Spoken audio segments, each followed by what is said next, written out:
G'day guys, it's Scott here from A Fine Balance Physiotherapy. Today we're going to talk about stretching. We get lots of questions in the clinic about should I stretch, when should I do it, what type of stretching should I do, and there's been a lot of controversy and changes in the advice that has been given out over the years in relation to stretching.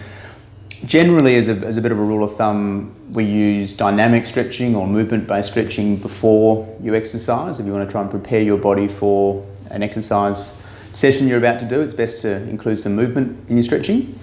After the session is over, it's best to do a bit of static stretching for various reasons. Static is where you do a stationary stretch where the muscle isn't undergoing lengthening and shortening.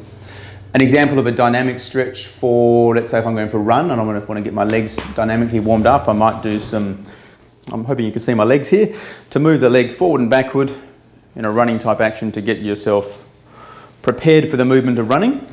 And you might do 10 repetitions at a fairly slow pace and then get a bit more adventurous with a higher paced, greater range type exercise, both legs of course, and that's just one example of one dynamic stretch you could do before you run.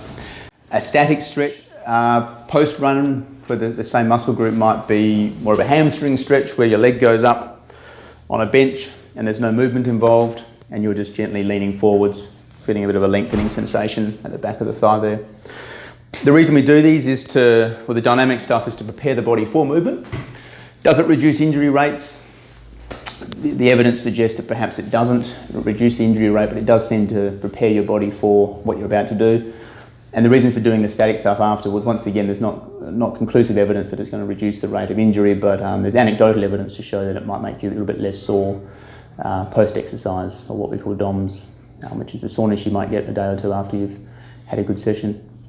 Anyway, I hope that helps. Just a bit of info on stretching, and all the best, and get in touch if there's any more questions. Cheers.